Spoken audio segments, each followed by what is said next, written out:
Everybody saw the practice final. Yep, it's uploaded right to Canvas. Yep. It was up there a couple of weeks ago. All right. Will you have, like, answer explanations on there at some point, or?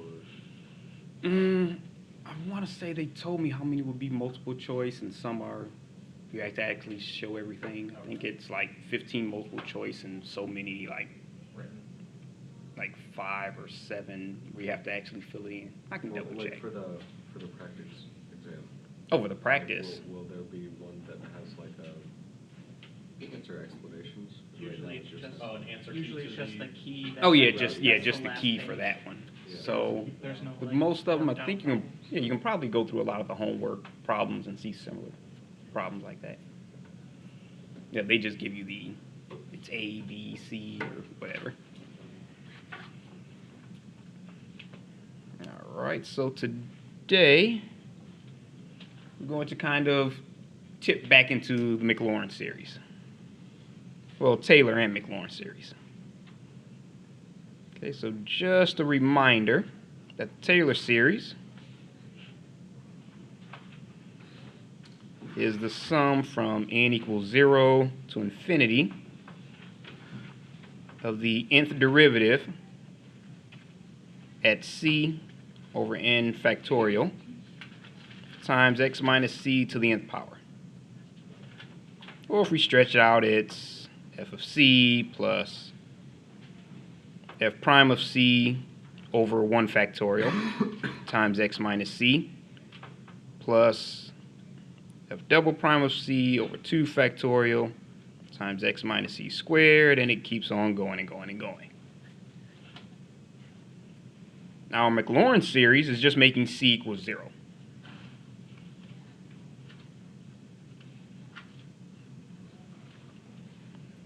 So that's the sum from n equals 0 to infinity of the nth derivative of 0, or at 0, over n factorial, times x minus 0, which is just x to the nth power,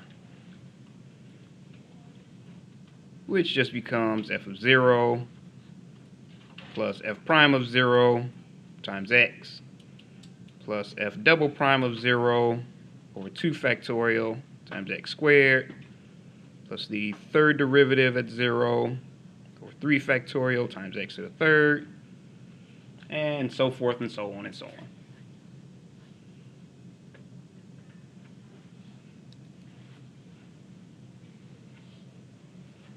Okay, so the first thing we're going to do is find the McLaurin series for sine of x.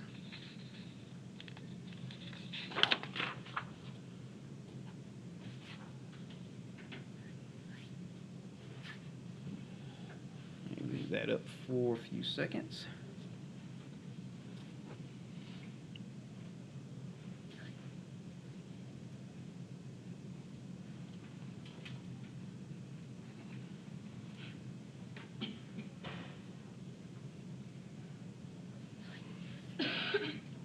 All right, so for our first example,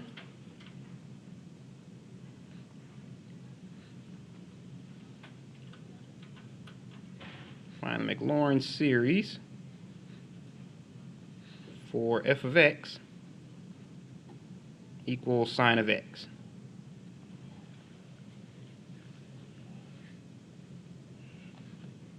And the interval of convergence.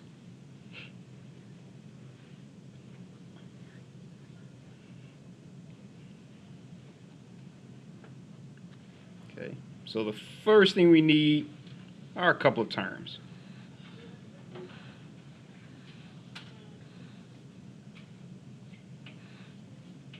Okay, so we know that f of x is equal to sine of x. F prime of x is cosine of x. Derivative of cosine of x is negative sine of x. The third derivative is negative cosine of x. And the fourth derivative is negative sine of x, which is just sine of x. We'll clean that 4 up a little bit. There we go. And we'll go one more with the fifth derivative of x, which is just cosine of x. Okay, so we know that f of 0 is sine of 0, which is 0. F prime of 0, which is cosine of 0, is just 1. F double prime of 0 is 0. The third derivative at 0 is negative 1, so that's just negative 1. You have the fourth derivative at 0, which is 0. And the fifth derivative at 0, which is 1. So really it just repeats after the third derivative.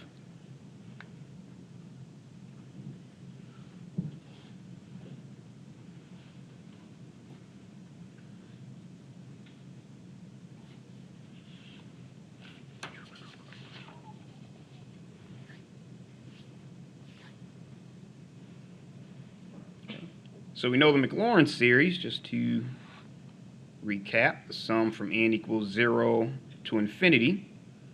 The nth derivative at 0 divided by n factorial times x to the power of n is f of 0 plus f prime of 0 times x plus f double prime at 0 over 2 factorial times x squared plus the third derivative at 0 over 3 factorial times x to the third, and so forth and so on and so on.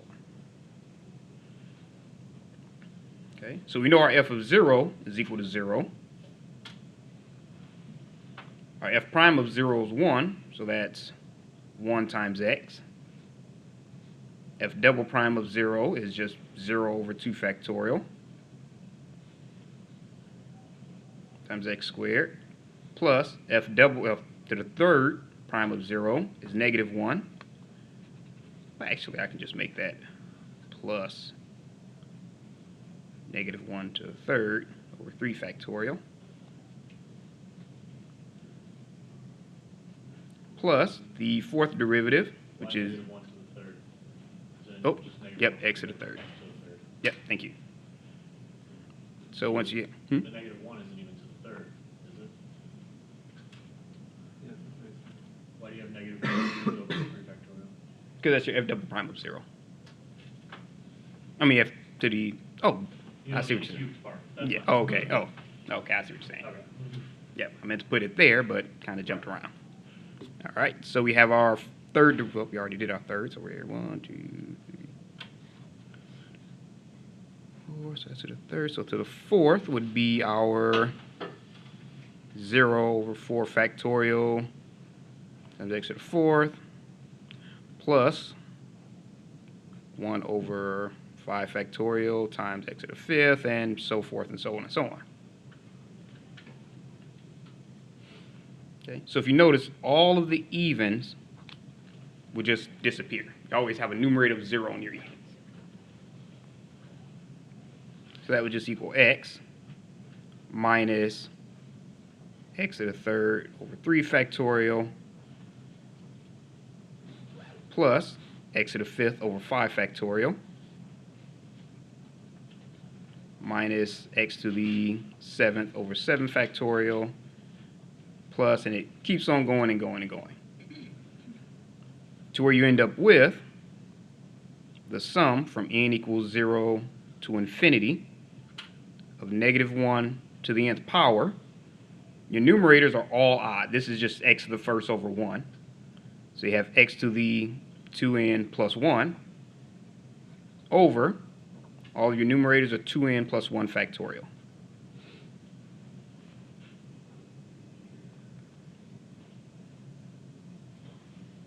Okay, so this is your Maclaurin series for sine of x.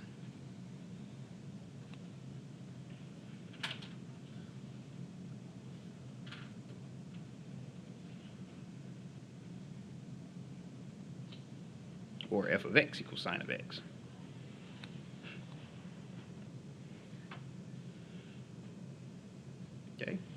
Now if we just use that and we apply the ratio test,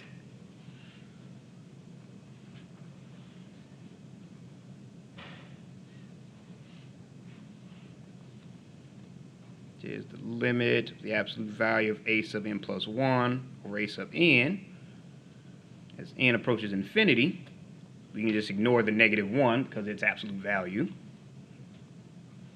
So it's the limit as n approaches infinity of x to the,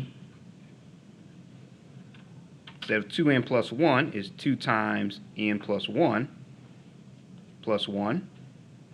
over 2 times n plus 1 factorial. Divided by our a sub n, or you can make it times and just flip it. 2n plus 1 factorial over x to the 2n plus 1.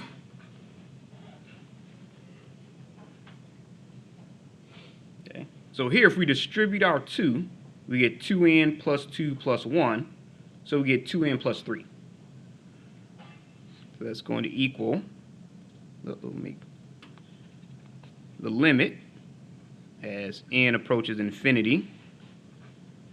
And instead of x to the 2n plus 3, we can make that x to the 2n plus 1 plus 2, which would give us x to the 2n plus 1 times x squared. Over, and instead of 2n plus 3 factorial, it'd be 2n plus 3 times 2n plus 2 times 2n plus 1 factorial. Oh, running out of room. Okay, times, you have your 2n plus 1 factorial over x to the 2n plus 1. Uh-oh. Should have enough room. 2n plus 1 factorial over x to the 2n plus 1. Just made it. Okay, so our 2n plus 1 factorial cancels out. And our x to the 2n plus 1 cancels out. Okay, so that gives us the limit as n approaches infinity of x squared over 2n plus 3 times 2n plus 2.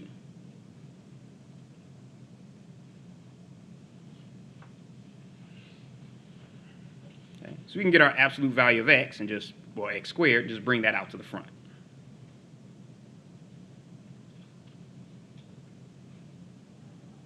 Times the limit as n approaches infinity of the absolute value of 1 over 2n plus 3 times 2n plus 2. So we know this limit, as it approaches infinity, this just becomes 0. So that becomes the absolute value of x squared times 0, which is always going to be less than 1. Okay. So it converges no matter what value of x you have. So it converges for every x.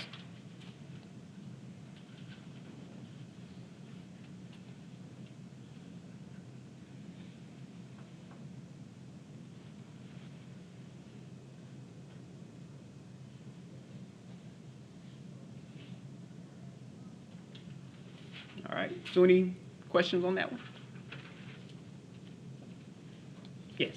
So, because it asks for the interval of convergence, Mm-hmm. is that technically just that one number? Is that what the interval is? Nope, the interval of convergence would be from negative infinity to infinity. Okay. Yeah. Because it's x values. Yep, because of the x So values. for all x's, it'll be less than. Yep, exactly. Because no matter what x value you plug in, it's going to be multiplied by 0. Okay. Yep. All right. Yes. So is that just a ratio test thing if it is less than 1? Yep. If it's less than 1, then it converges for x minus a. Okay, and since it's an absolute value, we don't have to worry about it being negative, right? Exactly. Yep. When we have the absolute value, you don't even have to worry about the negative 1. Okay, so just between 0 and 1, right? Or is there a chance that the end result would be negative? Oh no, because you have the absolute value of x squared, it's always going to be positive. So when you start off here, just from the very beginning, it's going to be absolute value. Well, I was just wondering, like, because it's multiplied by 0, it's just Mhm. always going to be 0. Oh yeah. But if it were multiplied by some higher number, right, Oh yeah. So if you had, there could be a chance. Right? let's say if your limit here was 3, Right. then it would be 3 times absolute value of x squared would have to be less than 1. Right. So that meant your, We would find every value. yep, so that meant your absolute value of x squared would have to be less than 1/3. Right. So then your interval of convergence would just be from x squared from negative 1/3 to 1/3. So then you just square root all the terms. Right. All right? Thank you. Oh, no problem. Okay. Any other questions on this one? All right. So the part we're focusing on really is just this one. This was just a little bit Just extra. froze it. Oh, I meant to do that and then freeze it. Okay, so we're just worrying about the Maclaurin series.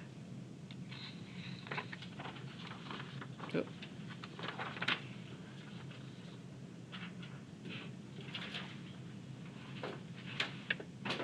All right, so let's say, for example, if you want to find the Maclaurin series,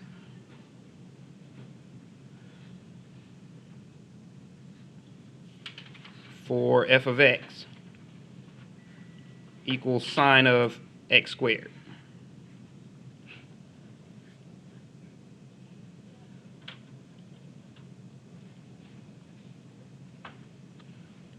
Okay, so we just found out, well, not found out, but just figured out that sine of x is x minus x to the third over 3 factorial plus x to the fifth over 5 factorial minus x to the 7th over 7 factorial, and it keeps on going.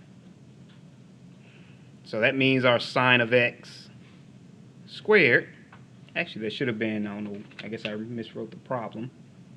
Should have been find the first 4 terms of the Maclaurin series. Sorry about that.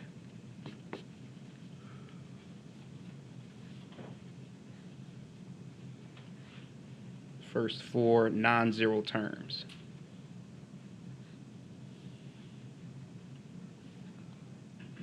Of the Maclaurin series. There you go. Okay. So this, you just replace every x with x squared. That's just x squared minus x squared to the third over 3 factorial plus x squared to the fifth over 5 factorial minus x squared to the 7th over 7 factorial, and so forth and so on and so on. Okay, so our sine of x squared is going to equal x squared minus x to the 6th over 3 factorial plus x to the 10th over 5 factorial minus x to the 14th over 7 factorial, and so forth and so on and so on. Okay, so just knowing sine of x kind of opens up not having to do that all over again.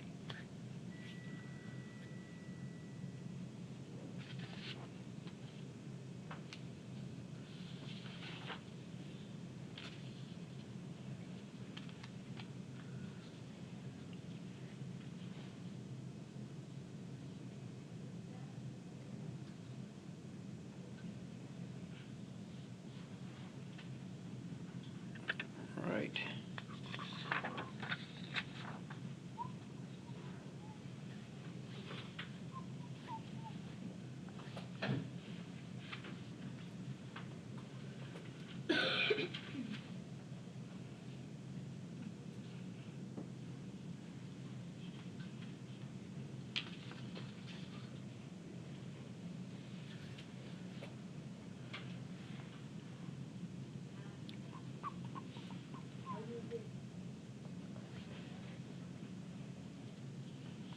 Okay, so far, oh, anyone still writing?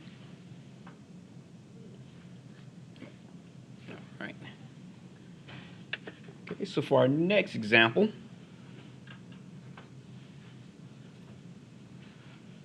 we're going to find the Maclaurin series for f of x equals 1 plus x to the power of k.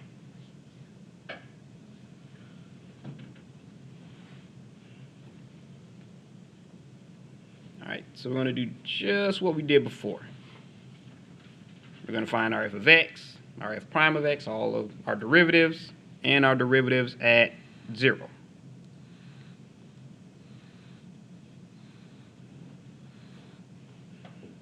Okay, so we know that f of x is equal to 1 plus x to the k power. F prime of x, give that a little more room because that's going to stretch out pretty quickly. Okay, so f prime of x, we're going to bring down our k, 1 plus x, and subtract 1. Our second derivative, we already have our constant k. We're going to bring down our k minus 1 times 1 plus x and subtract 1. Okay. Same thing with our third derivative. That's going to be k times k minus 1. We're going to bring down our k minus 2 times 1 plus x to the k minus 3.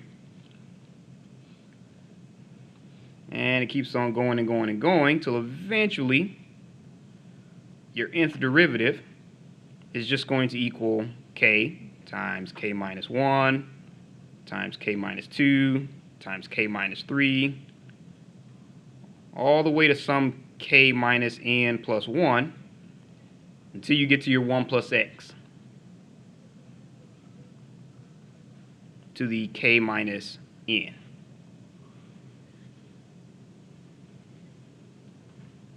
Okay. So when we have our derivatives at 0, our f of 0, just plugging in x equals 0, is just going to equal 1. 1 to the power of k is always just going to equal 1. F prime of 0 is just 1 to the k minus 1, which is 1. So that's just going to equal k. Our second derivative at 0, that just becomes 1, so you have k times k minus 1. Same thing with our third derivative at 0. It's going to be k times k minus 1 times k minus 2.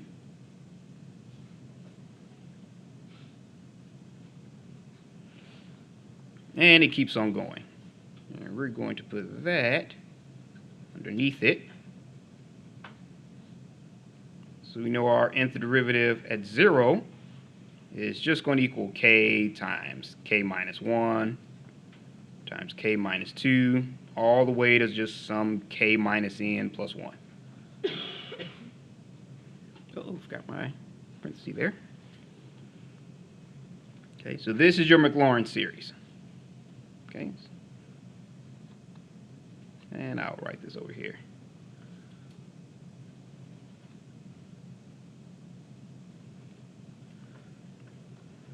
Okay, so remember your sum from n equals 0 to infinity of the n factorial, well, to the nth derivative over n factorial of x to the n. That's f of 0 plus f prime of 0 x plus the second derivative at 0 over 2 factorial x squared plus the third derivative at 0 over 3 factorial of x to the third, and et cetera, and so on. Okay, so we have our f of 0. I'll just move that over a little bit, which is 1. That's our f of 0. f prime of 0 is k times x, plus k times k minus 1, oh, sorry, this one, k times k minus 1 over 2 factorial times x squared, plus k times k minus 1 times k minus 2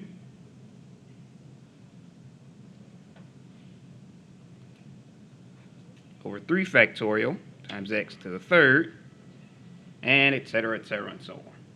And eventually, this just becomes the sum. Let me see. Not really the sum, but k times k minus 1 times k minus 2, all the way to some k minus n plus 1 over n factorial times x to the n, and then it just keeps on going. Actually, this should be a plus sign. So it's kind of a continuation since I ran out of space.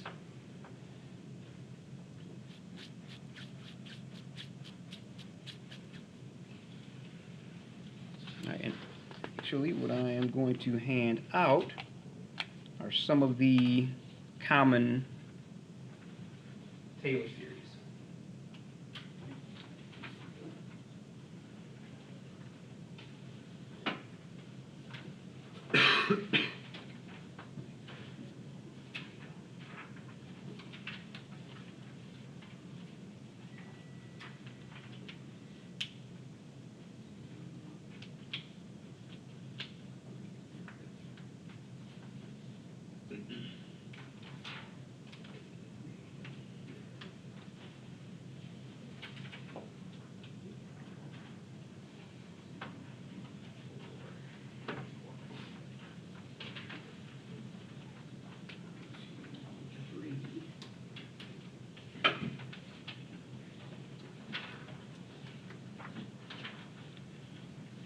This kind of prevents you, this one doesn't have it, and I just noticed that. This one doesn't have what this is called, and this is the binomial series.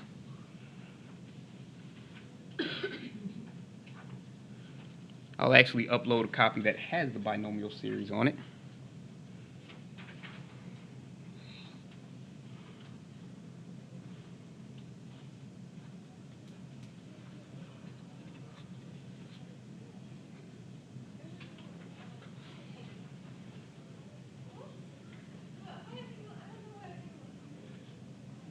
Of f of x equals 1 plus x to the power of k. I don't know why I thought that one had a copy of it on there, but I will get another one.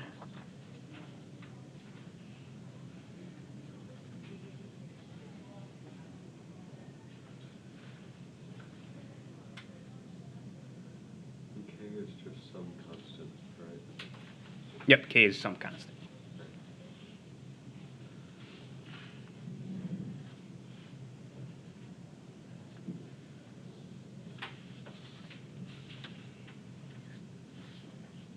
All right. So any questions on that one? Yes. For the Taylor series, can we manipulate them the same way that we can manipulate functions? Like, if we wanted to find the Taylor series for tangent, could you divide sine and cosine? Yep, okay. Yep, and actually we're going to do a couple of those. Yep, so we're going to do just that, kind of manipulate them a little bit.